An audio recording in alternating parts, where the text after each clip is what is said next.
profesión. Bien. Bueno, acá presento a mi hija, Inés García Holgado, abogada, hija dilecta, destacada profesional, que retoma una antorcha que es la memoria histórica, por la justicia y por la libertad, más otras cosas que en algún momento de esta charla ella va a decir. Y ahora me presento yo. Yo me llamo Benjamín García Holgado, soy nacido en España, pero también soy argentino. Tengo 73 años, según dicen, antes de dar examen todos los alumnos, muy bien llevado. Después no lo dicen tanto. Soy titular en la Universidad de Buenos Aires, profesor consulto. Además, hice varias carreras, unas en la Facultad de Derecho, soy abogado, procurador, escribano, doctor en Derecho y Ciencias Sociales. En la Facultad de Filosofía y Letras hice la carrera de licenciatura en Historia, el profesorado especial en Historia y también el doctorado en Filosofía y Letras egresado de Historia. En la misma facultad hice la licenciatura en Sociología, el profesorado en Sociología y también la maestría de especialización sociológica para graduados. Y en este momento estoy terminando mi tercera tesis doctoral en la carrera de Sociología. Esta presentación no es en ningún modo petulante, es reflejo de una verdad. De mi venida a la Argentina, la gran responsable fue mi madre.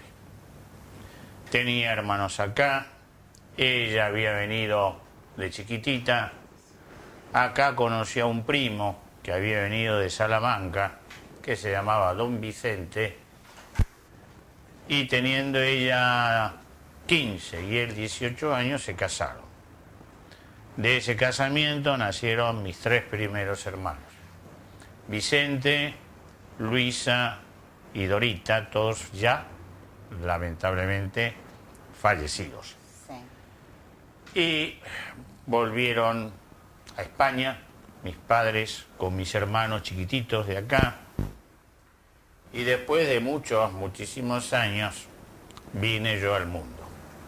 El 15 de mayo de 1934 en la ciudad de Madrid, siendo gato, que es como nos llaman por naturaleza y también porque el patrono de Madrid, San Isidro Labrador, se festeja el 15 de mayo.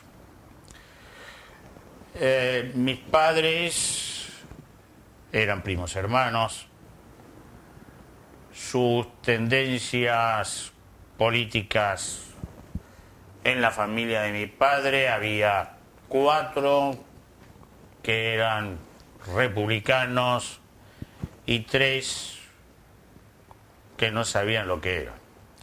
Me reservo lo que eran. La guerra civil nos destrozó a nuestra familia, a todos. En el caso de mis tíos, 2, uno falleció fusilado y previamente le hicieron comer un plato de excremento. Ese fue mi tío Elías. Y a mi querido tío Luis lo mataron también, no sabemos si a pedradas o a tiros, pero le hicieron pasar un carro de caballos varias veces por encima de él. Mi hermano Vicente murió en el frente de Teruel. Pese a ser argentino, participó como voluntario en los Comuneros de Castilla, que era un regimiento que estaba. Estudiaba en la Facultad de Medicina de Madrid o Complutense y después en Salamanca. Murió, no sabemos dónde está enterrado. Los restos de mis tíos tardó mucho en que pudiesen colocársele una lápida. El odio de los que vencieron ha seguido vigente y sigue hasta hoy. solamente una vida inspirada en lo más cerril que puede haber y rastrero puede no ser abierto de espíritu después de tantos años de haber terminado la guerra civil. Porque quien vive con odio nunca se eleva a ser un ser humano, ni siquiera los animales tienen odio. Esto lo digo porque me sale vehementia cordis, es decir, con la vehemencia del corazón, pero con la objetividad de la razón. Mis recuerdos de mi infancia son todos felices. Tuve una infancia muy feliz porque en medio de todo lo que pasé, siempre estuve rodeado del afecto de algún que otro familiar. Unos a lo mejor fingidos y otros expresados sinceramente. De esa infancia la viví una parte en Madrid al comienzo de la Guerra Civil y otra parte en uno de los pueblos más bonitos de España, que es Cazorla, en la provincia de Jaén, en Andalucía, que queda cerca de donde nace el río Guadalquivir. De los recuerdos de mi infancia, si entendemos infancia hasta los 12 años, son dos. Uno tenía 2 años, o 4, que fue cuando mi hermano me vino a ver.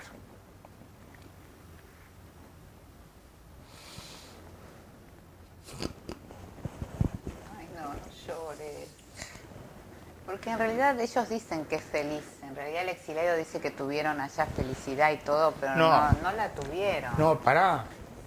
Yo fui feliz porque conservo los recuerdos, porque conservo la vida que viví. Pero si me emociono, no es por dolor, es por lo que perdí. Justamente. Y perdí mucho. Perdí un hermano, perdí familiares. Y eso Franco nunca me lo va a poder devolver. Ni todos los hijos de puta que estaban con él. Por eso es por lo que no vuelvo a España. Sí. ¿Por qué no vuelvo? Porque lo que están haciendo ya es tarde. No sirve para nada. Es una vergüenza. No pueden sobornar el honor y la honra de la gente. ¿Qué coño se cree que son? Porque esa es la verdad. Esto es como la justicia. Cuando llega tarde, ya no es justicia. ¿Qué pasa con todos los que murieron, los que se bancaron tantos años de cárcel? Y Felipillo, ese que se dice socialista, quiso componerle la vida con 3 pesetas por día de cárcel. ¿Qué es eso? ¿O es que está tan corrompido el socialismo español como los jueces que se creen que con dinero pueden comprar conciencias? ¿A quién le van a comprar la conciencia? Pero nosotros estamos luchando, los nietos, los hijos, como para que haya justicia, aunque vos la consideres tardía. No, pero es que a mí la justicia que ustedes buscan, yo la honro y la quiero. Pero llega tarde. Llega tarde para los que murieron. Llega tarde para los que murieron después de ellos. ¿Qué satisfacción puede tener mi madre? Que vio perder a un hijo, a su marido, a lo mejor hacía tiempo, años, que quería que se muriese, pero bueno, dejémoslo ahí. Te pido que este tipo de humor negro salga. Porque es muy hispánico. A lo mejor mi madre le deseó la muerte un montón de veces y no pudo. Diríamos que ese recuerdo, el primero, ya que me sereno, fue que me despertó. Yo estaba durmiendo.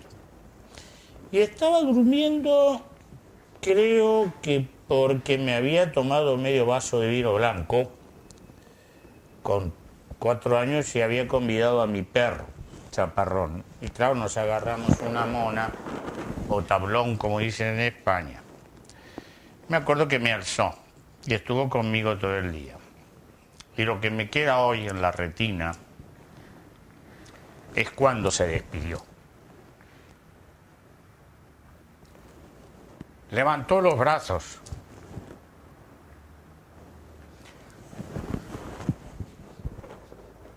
Y dijera su adiós. Sabía en ese momento que nunca más lo iba a ver. Y eso son cosas que te calan muy hondo. Tan hondo te calan que uno no quiere volver. No, pero son, no por desmerecerte ni nada, pero son muchos los exiliados que no regresan a España. O sea, algunos Pero que por sí, supuesto, pero otros no regresan. en general, el Se quedan inmigrante, en América. el inmigrante que se va de su país, se va porque tiene malos recuerdos. Y cuando tiene un poquitito así en otro lugar que lo compensa, pierde las ganas de volver. Vuelven, están un tiempo y regresan. Hay otros que no volvieron directamente. Y otros que no murieron vuelven. acá. Mi abuela, por ejemplo, no volvió. No volvió porque ya era muy grande, estaba muy viejita. Tan viejita estaba que un buen día me dijo, me cansé de vivir, y a los 15 días murió. Pero vino de joven, o sea, podría haber regresado antes. Sin embargo, Sí, no por regresó. supuesto, pero yo la entiendo. Vos a lo mejor te aproximas a entenderla. Y vuelvo a decir, yo sabía que no lo iba a ver más. Y tenía 4 años. Y el otro con mi padre. El día que se despidió, sabía que no volvía más. Y lo mataron. Pero eso fue cuando tenía 12 años. En el año 46. Lo tiraron por el hueco de la escalera desde un 9º piso. En un ministerio donde fue a hacer una denuncia por peculado. Todos los de mi familia que han muerto, murieron, pienso que por algo que todos llevamos, que es la ética. Y un principio de estoicismo, que no importa lo que ocurra en nuestro alrededor, hay que hacerlo, porque como decía Kant, es un imperativo categórico. Se hace porque se hace y porque hay que hacerlo. ¿Qué te puede ocurrir? Es lo de menos. Y eso es un ejemplo, ahora que ya me serené, que uno lo mamó, te vino por los genes, por lo que sea, pero lo vives. De esa infancia también, por supuesto, me acuerdo del colegio al que iba. Anteriormente había un colegio de curas y duré 1 mes y medio, porque el cura, mi hijo republicano roñoso, tenía 8 años y me agarré a hostias con él. Mi madre me tuvo que venir a buscar al colegio. Tuve unos padrinos excelentes. A mí me bautizaron con 7 años. Me tuvieron que bautizar porque si no las cosas iban mal. Y de ese momento, en el año 39, julio del 39, que mi padre lo metió en la cárcel, lo iba a ver cada tanto, al Alcalá de Henares. Y pasábamos todos los hijos que íbamos el día de la Virgen de la Merced en la cárcel con el padre. Entonces nos enseñaban, esto es este lugar, esto es otro. Limpio estaba todo, llamaba la atención. Y después la despedida. Estuvo desterrado en Pasaje, cerca de San Sebastián. Después volvió, y lo que es atroz es que mi hija, gracias a sus amigos, Antonio, hay que citarlo, consiguió el expediente penitenciario de mi padre. Habiendo fallecido, años después llegó la notificación de que dejaba de existir la libertad condicional para él. Eso es lo atroz. La existencia de una burocracia que sirve a cualquier régimen, que lleva los papeles, como decía Menotti, Giancarlo Menotti en El Cónsul, un número, un papel. Me vine, o nos vinimos, gracias a, como yo le decía a mi madre, es lo único bueno que existe en la vida. En esos momentos de adolescente que uno suele tener feroces. Y me pregunto, ¿y el malo? Y haberme tenido a mí. Vinimos gracias a mi tío Eugenio, que es el padre biológico de esta mitómana de Marta Susana Holgado, que se decía hija de Perón, quien dio su firma, su garantía, y vinimos con un contrato de trabajo. Fuimos a parar un conventillo. Es decir, un conventillo es una casa donde en cada habitación vive una familia. Éramos 6. Como se dice en términos pasados ya, era un poco un hot bed aquí. Después, bueno, estudié, me recibí, trabajé desde que llegué a la Argentina, y esto lo digo con orgullo. La Argentina es un gran país, es mi país. No quiero perder mis raíces porque eso me brota por los poros. Pero diríamos que dentro de mi vida no creo que me pudiese ir de la Argentina. Los alumnos en la facultad, el año pasado empecé a hablar de esto que podríamos llamar una biografía personal. Siempre me preguntan, ¿y por qué ahora? Y digo, porque ahora estoy en edad de que ustedes me hagan caso.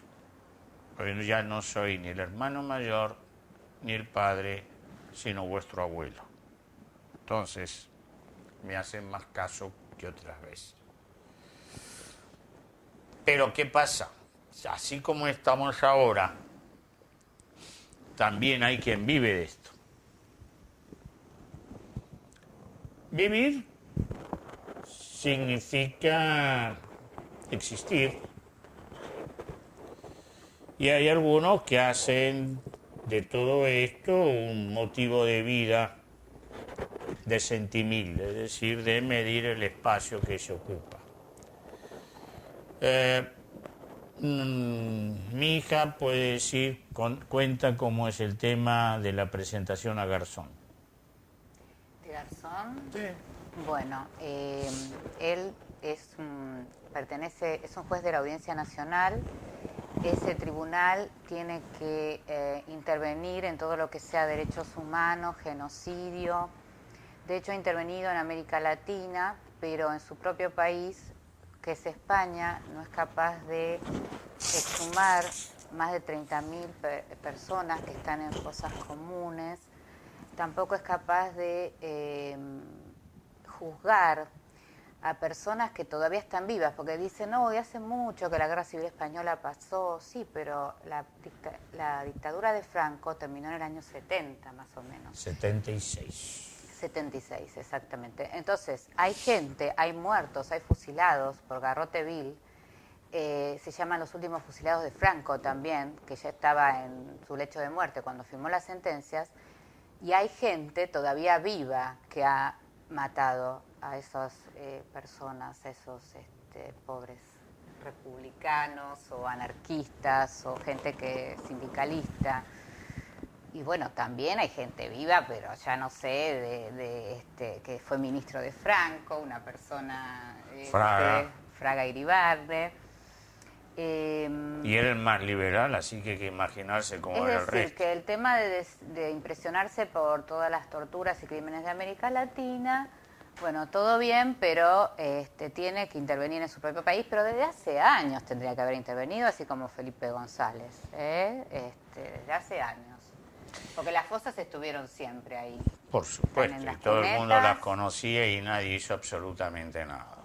Así que, bueno. Porque lo que ocurre es que dime cuánta publicidad consigo y te diré qué expediente muevo. Porque era evidente que no iba a tener ningún problema con el tema Pinochet, porque es indefendible. Entonces eso le fija, da brillo. Y la prueba está que después de eso, no sé si habrá pedido licencia en el cargo, pero estuvo dando clases full time en las universidades norteamericanas, que me imagino que habrá recibido unos cuantos emolumentos. Doctorado honoris causa también tuvo en Nueva York. Sí. Sí. No, y como siempre ocurre, ¿quién le da esos títulos? Los progres. Es decir, esa izquierda cipaya, que no es nacionalista ni nada, que vive juzgando la revolución, cualquiera sea, de Iberoamérica, desde París, desde la Universidad de Essex, o qué sé yo, desde la misma UNAM en México. Garzón pienso que es como una vedette. Cuando piensa que nadie habla de él, da un salto espectacular. Siempre cae parado. ¿Por qué hablo así de Garzón? Porque no puedo soportar a la gente que se cree que el mundo gira en torno no a él, a su ombligo, que ya es decir. Y así hace. No vamos a decir que todo es negativo, porque algunas acciones de terrorismo están bien hechas, pero es un hombre que está acostumbrado a, como nosotros, los flashes. ¿No es cierto? Posiblemente siga en el candelero muchos años, porque aparte es un provocador. Pero provoca para armar escándalo, ¿en función de qué? De que todo el mundo hable de él. Yo no sé si fue un poeta español, Villa Espesa, que era ya en la década del 20 un excelente poeta, lo sigue siendo. Y no vendía los libros. Y una vez en el Ateneo de Madrid, con el centenario de la muerte de Cervantes, pidió la tribuna para dar una charla. Y al pobre Cervantes lo dejó destrozado, diciendo que era de todo. La gente saltó a la tribuna, lo quiso linchar. Al día siguiente, todos los diarios de España hablaban de este poeta y había vendido todos sus libros. Lo mismo se lo podemos aplicar a Garzón. De las cosas que ha publicado, así tipo bestseller, jurídicamente vale muy poco. Yo de derechos humanos aprendí en la Argentina. Todos los libros que leí y todo y que se escribieron los aprendí acá. Y lo de la doble moral es esa, justamente, bueno, decir toda América Latina, qué barbaridad, qué sé yo, pero ¿y en su propio país cómo puede ser que no intervenga? Pero se escandalizan de la inmigración. De la inmigración africana y todo eso. Pero lo que ocurre es que esos pueblos están en esa situación de atraso, porque se llevaron todo y encima dejaron a gente para que siguiesen manejando el país indirectamente a favor de los europeos. Ahora le sacan el gas. Argel le va a sacar el gas. Y lógico, si le están pagando chauchas y palitos, como decimos en la Argentina. El que quiere celeste, que le cueste. Es lo mismo que le pasó a los franceses cuando el gas y el petróleo se estropeó. ¿Paramos o qué, de qué pasa? Sí. Estuvimos, me asustamos. ¿Por qué no arranca? Bueno. Está igual, está mal. Adelante. Acción. Mi hija va a decir algo que relata y delata lo que es la ambivalencia de Garzón con respecto al tema de los derechos humanos. Sí, porque existen ya denuncias, ya desde el año pasado, de los familiares en la Audiencia Nacional, bueno, de desaparecidos o de familiares muertos de ellos, abuelos, padres, y todavía no ha intervenido él, no, nada, no hizo nada. Así que me parece una barbaridad, ¿no? No es solamente una barbaridad, sino que aquel que tiene que aplicar justicia está cometiendo todos los días la negación del derecho por aplicación de la injusticia, porque el juez no solamente aplica la ley, el juez debe garantizar la justicia y el derecho, y eso no lo está haciendo. Creo que lo que es Garzón es un fruto de los medios audiovisuales. Es uno de tantos. Para terminar, diría que esta actuación, como la mayor parte del Poder Judicial español, todos arrastran de un sistema que no es legítimo. Porque todos los actos, jurídicamente hablando, hechos desde el 18 de julio de 1936 hasta la fecha, por quienes se sublevaron, que fueron rebeldes, que no debían de haber tenido el derecho de beligerancia, que fue una vergüenza, un complot internacional el que se hizo a través de las democracias como Francia e Inglaterra, quisieron participar a Alemania e Italia, son actos que de acuerdo al derecho son irritos. ¿Por qué? Porque solo por la fuerza se ha podido gobernar. Sin ir más lejos, 1947, el referéndum para ver qué era España. Y España, de la propuesta de Franco, fue una monarquía. ¿Qué legitimidad puede alegar Juan Carlos, criado por Franco, con tutores o alios, como se decía antiguamente, puestos por el general?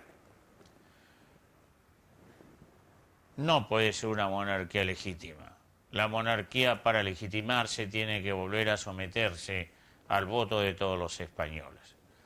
Que, como siempre digo, posiblemente esa va a ser una victoria de Franco. Porque Franco mató y sepultó muchas de las ansias de justicia, de hambre y sed de ella, y sobre todo de libertad en los españoles.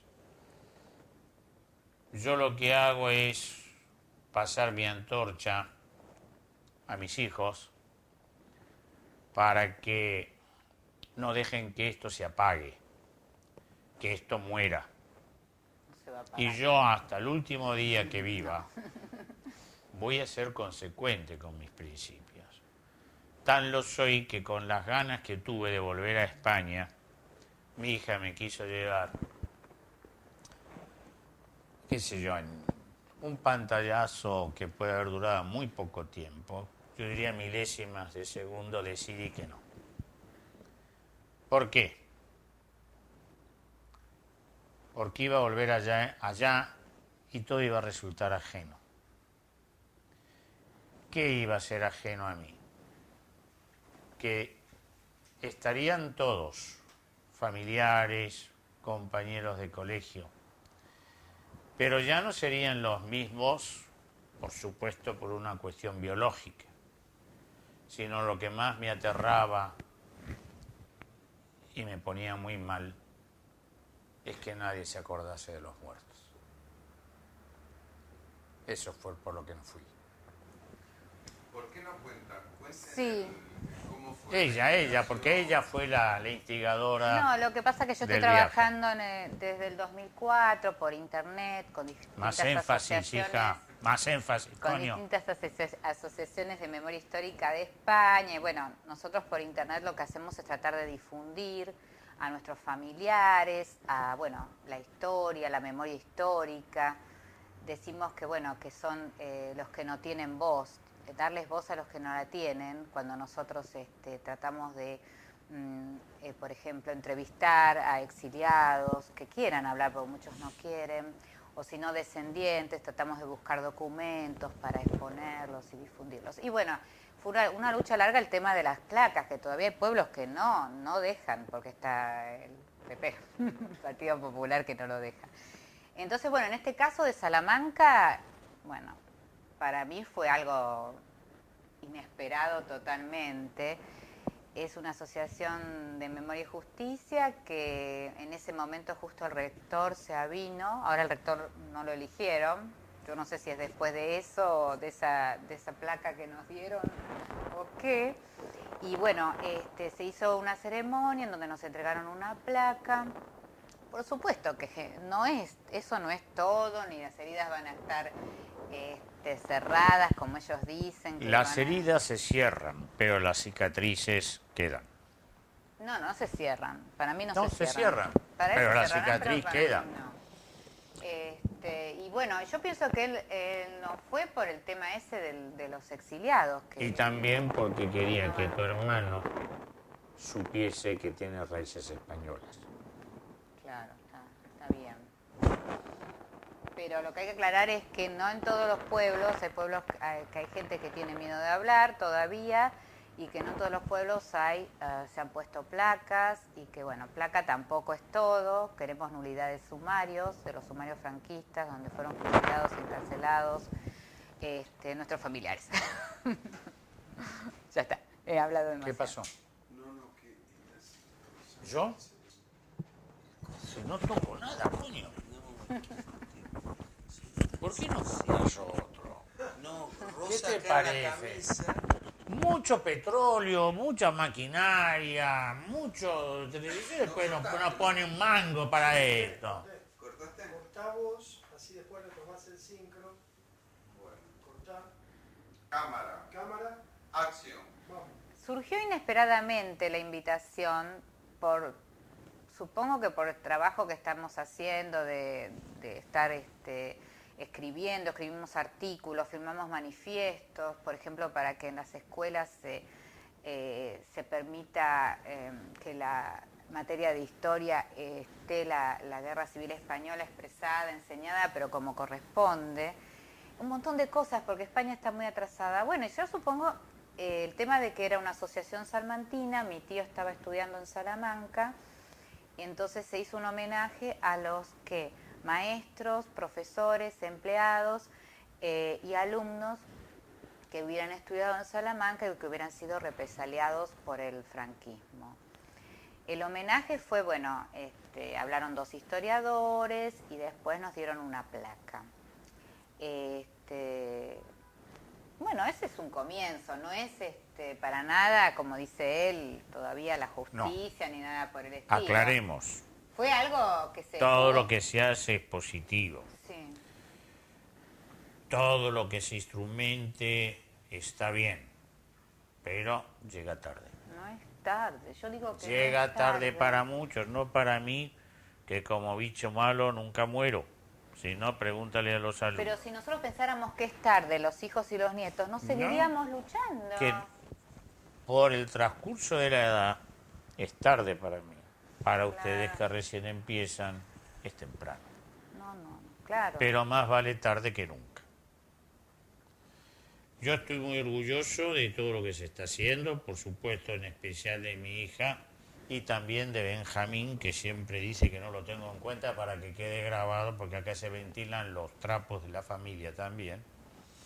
Es un gran muchacho, lástima que algo se parece a la madre, pero bueno, no todo a mí. Gracias, Marta, por darme ese hijo.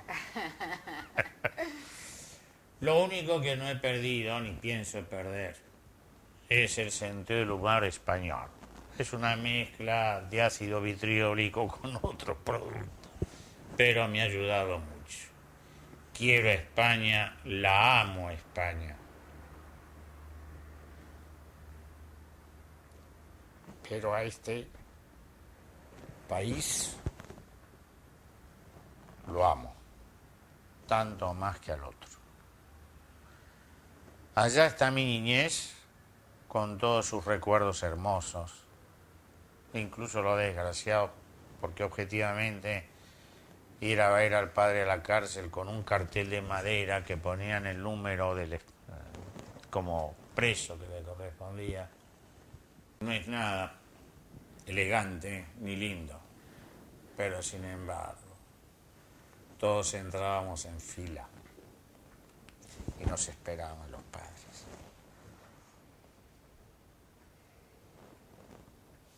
Por eso yo digo que tratan de recordar lo bueno, pero que hay recuerdos que... No, voy a contar una cosa mala. A ver. Durante la guerra y la posguerra, todo el mundo piensa en comer, conseguir alimentos.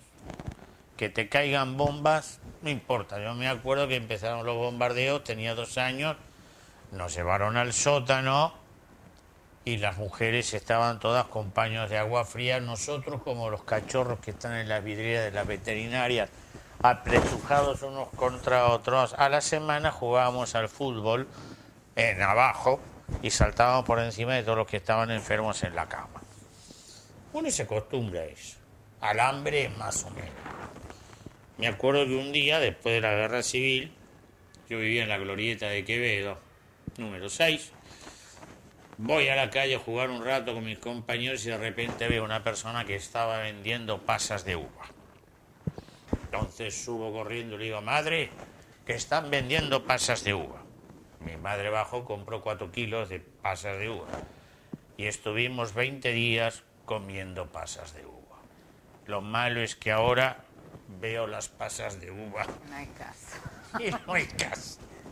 No. Incluso con empanadas tan ricas como son las de Mendoza, lo primero que hago, escúpula. No, tiene pasa, no come. No, eso es lo malo de mi niñez. Pero esto lo digo porque la vida se compone de todo eso. Pensar que la vida es un conjunto de cosas serias, no, la vida está llena de cosas alegres. Como aquel chiste que corría en España que sí, se juntan varios de distintas nacionalidades y hay un francés que dice en Francia nació un tipo sin piernas, le pusimos un par de piernas artificiales y fue el mejor jugador de fútbol. Entonces le toca el momento al alemán y dice, en Alemania tuvimos un señor que no tenía labios, le abrimos una boca, le pusimos un bigote y fue Adolfo Hitler. Y le tocó el turno al español y dice, eso no es nada. En España nació un tipo sin piernas, sin brazos y sin cabeza. Le pusimos unas piernas, unos brazos y como no teníamos ninguna cabeza a mano, le pusimos un ladrillo y fue el caudillo. Ay, papi.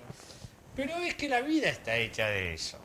No, quería decir Y sobre esto el es lo viaje lindo. después, sí, que es Sí, bueno habla. que Benjamín, mi hermano, haya ido, porque nosotros nos llevamos, vamos a decir, 25 25 años de diferencia, pero no decimos la de tu hermano, que tiene meses. Ahí está. Bueno, y entonces, que es como pasar lo que decimos, nosotros llamamos la antorcha, porque a las nuevas generaciones, a gente más chica, ¿no?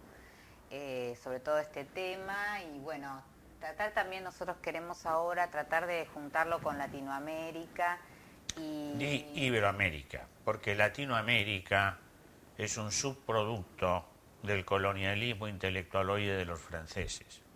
En Iberoamérica, Europa no tiene nada que hacer.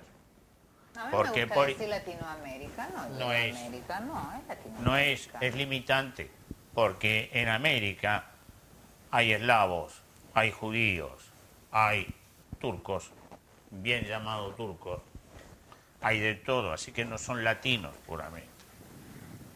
Pero porque vivimos acá somos latinos. No, porque vivimos acá somos americanos. Bueno. Pero es que es la verdad, En ese sentido, soy súper nacionalista. Los gringos tienen que aprender de nosotros y no de ellos. Cuando se produjo la independencia americana, había más universidades en el imperio colonial español, con todos sus defectos, que los tenía que en Estados Unidos. Bueno, Lo que pasa, bueno, como dicen los mexicanos, el desastre de México es estar tan lejos de Dios y tan cerca de Estados Unidos, cosa que es absolutamente cierta. No tiene nada más que decir, dice, bueno, yo digo que es muy guapa, es hermosa, mi hija. no, como decir sí que estamos tratando de hacer conferencias acá y tratando de ver cómo apoyar otras causas de justicia social acá en Latinoamérica y un poco juntar todos los valores de aquellos que pelearon en la Guerra Civil Española y sufrieron, esos valores transmitirlos, que no se pierdan y entonces, bueno, a partir de acá hacer charlas, conferencias.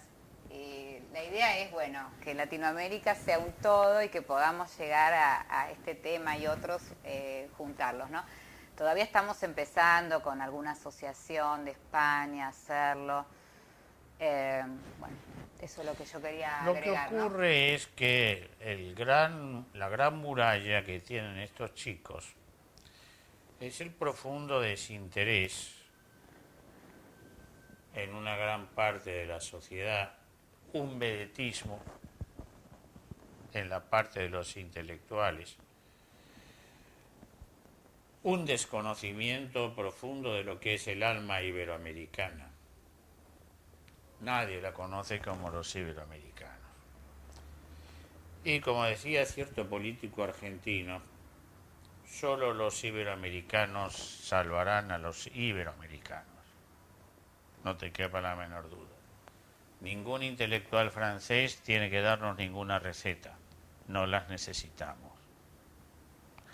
Porque todos, unos, somos iguales a ellos y todos juntos somos más que ellos.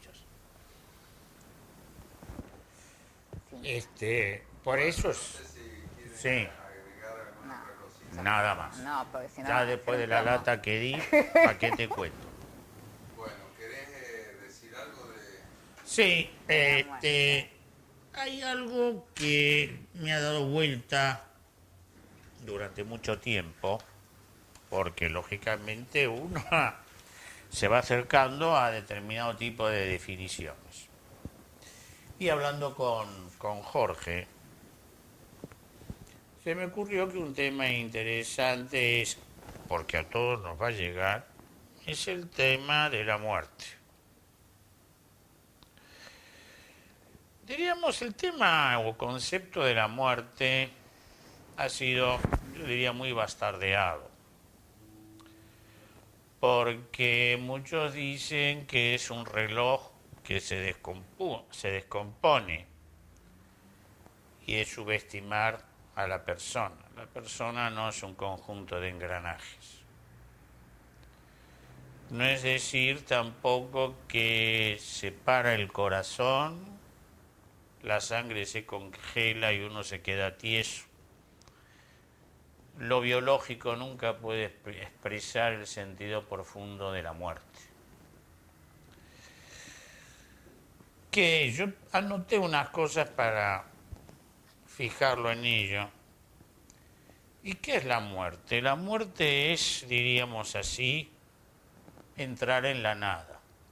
Y el primer problema que se nos plantea, que al entrar en la nada no es un objeto de experimentación, no lo es en lo personal, nadie puede volver de allá para decir cómo nos fue, y menos, no es cierto, contemplando la muerte de otro o el tránsito de otro. Como dicen los alemanes, apelar a la Einfühlung, es decir, a la contemplación, es radicalmente falso. ¿Por qué? Porque contemplar, comprender, verstehen, no es en sí mismo aceptable. ¿Por qué? Porque la muerte es algo intransferible, vital y de uno. Por lo tanto, uno no puede colocarse en el lugar de otro. Puede buscar el acompañamiento del que está muriendo, pero a través del recuerdo que en vivo nos deja. Porque lo que nos deja la muerte de los demás es un vacío, es un sentimiento de no encontrarlo, que no es rutina, es un vacío de pensar dónde está. Sin embargo, la muerte es una realidad fundamental de nosotros. ¿Por qué? Porque es una posibilidad cierta, propia de cada uno, y sigo insistiendo, no la podemos transferir. Pero ontológicamente considerada la muerte, podemos decir que es idéntica para todos. Pero en la experiencia vital, no. Es propia, única e intransferible, como es la persona de uno. La muerte no es ni madurez ni perfeccionamiento. No es una secuencia lógica de porque uno en la madurez ya llega, viene el otro no. La muerte en cuanto tal es indiferente a esto. Puede llegar cuando le da la gana. Para ello diríamos que desde que nacemos, y no lo digo por Heidegger precisamente, sino por ya los griegos y especialmente por ese gran poeta español que es don Francisco de Quevedo, nos dijo que desde el nacimiento ya somos viejos y estamos a punto de la muerte.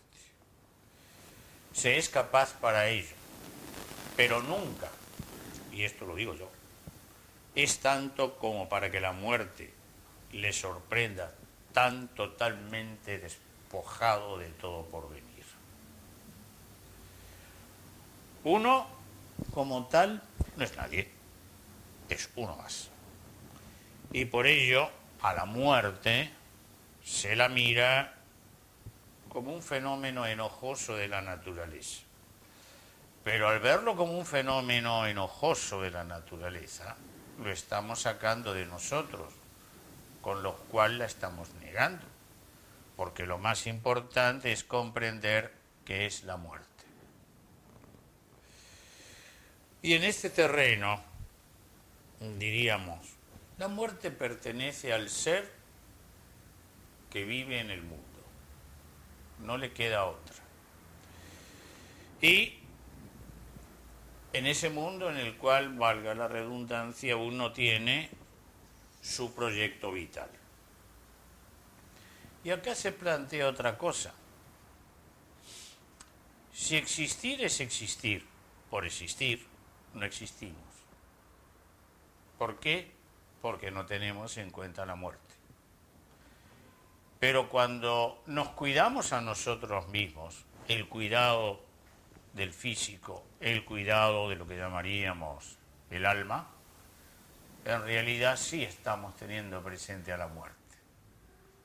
Prevenir la enfermedad, conservar los cariños, es, en cierto modo, vivir y alejar de nosotros el aspecto de la muerte. Pero la muerte, diríamos, está tan presente que se muere sin haber conocido su verdadero sentido, porque la mayor parte de los hombres mueren como han vivido, burlados por la muerte sin haber jamás optado. Esto nos lleva al planteo de la angustia. Alejemos de nosotros el planteo psicológico de lo que es la angustia. La angustia es una mala traducción porque el verdadero sentido de angustia es miedo. Los alemanes, que son tan expresivos cuando juntan letras para hacer una palabra, a esta nunca la tocaron, es Angst. Pero la angustia, vamos a aclarar, no es debilidad. Para nada.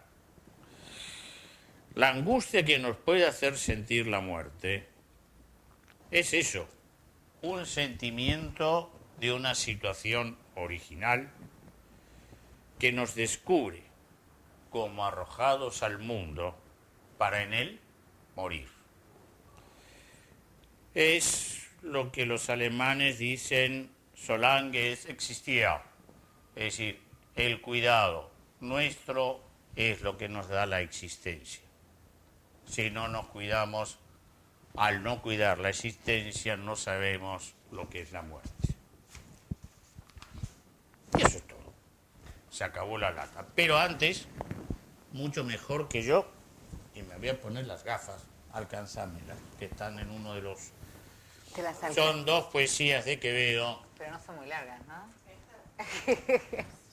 Perdón, en casa de herrero, cuchillo de palo. ¿De dónde pusiste la...? En la campera. Creo que está por allá. Mejor que se cortó porque estábamos... ¿No? ¿Están grabados? Es un poema escrito por don Francisco de Quevedo en las llamadas poesías morales. La 4 dice: arrepentimiento y lágrimas debidas al engaño de la vida. Huye sin percibirse lento el día y la hora secreta y recatada. Con silencio se acerca y despreciada lleva tras sí la edad lozana mía. La vida nueva que en niñez ardía, la juventud robusta y engañada en el postrer invierno sepultada, yace entre negra sombra y nieve fría. No sentí resbalar muchos los años, hoy los lloro pasados y los veo riendo de mis lágrimas y daños. Mi penitencia deba a mi deseo, pues me deben la vida mis engaños, y espero el mal paso y no le creo. Y la otra es de 1645, la octava. El título es: conoce la diligencia con que se acerca la muerte y procura conocer también la conveniencia de su venida y aprovecharse de ese conocimiento. Ya formidable y espanto suena dentro del corazón el postrer día, y la última hora negra y fría se acerca, de temor y sombras llena. Si agradable descanso, paz serena, la muerte en traje de dolor envía, señas de su desdén de cortesía, más tiene de caricia que de pena. ¿Qué pretende el temor desacordado de la que a rescatar piadosa viene, espíritu en miserias añudado? Llegue rogada, pues mi bien previene, hálleme agradecido, no asustado, mi vida acabe y mi vivir ordene. Estas poesías de Quevedo, que era un hombre muy religioso, pueden aplicarse a cualquier ateo también. Por eso las leí. Bueno, nada más, hija, tus conclusiones, que ya hablé hasta por los codos. No, yo también. No, en cuanto a la muerte puedo decir algo personal. Está desde el punto de vista religioso, en que yo lo que viví es que, bueno, es un Dios que castiga, que no sabemos si vamos a ir al limbo o a dónde, que todo el mundo tiene miedo, a pesar de que digan no, a mí me importa que haya vida, vida, digamos, del Dios castigador, ¿no? Religión católica. Después está el lado de que, bueno, uno va al polvo, se convierte en polvo y nada más. Pulvis termina la erit vida. et in pulvis revuelveris. Y después está el tema, bueno, de que puede ser que haya espíritus, ¿no es cierto? Pero sin considerar eso de que uno va a un lugar y entonces hay que llegar a Dios con la luz que se ve, el túnel. Eso yo, la verdad, no lo creo. Sí creo que espiritualmente, por ejemplo, creo en los videntes, en que se pueden comunicar con los muertos, eso creo. Y bueno, en cuanto a mi vida personal, considero que a veces es mejor morir joven y haber hecho muchas cosas, como fue el tío Vicente, tu hermano, todas juntas, haber estudiado, peleado, luchado, tener amigos, haber salido, todo, que una vida larga y aburrida, ¿no? eso pienso. ¿Eso va por tu Mejor. padre? No, no, Pues vos la estás tuviste muy bien. equivocada. No, pero yo a veces Que me yo me aburro. siento muy bien.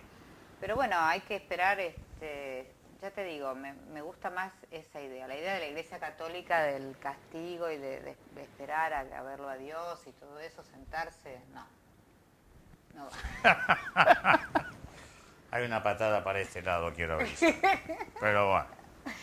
Bueno. Bueno, Nada muchísimas más. gracias. Gracias, Les quiero dar a muchas ustedes gracias. dos y al que está detrás de la cámara por habernos invitado. Sí, Y a todos los que nos ven en algún momento les pido perdón por todas las cosas que resulten incondicientes.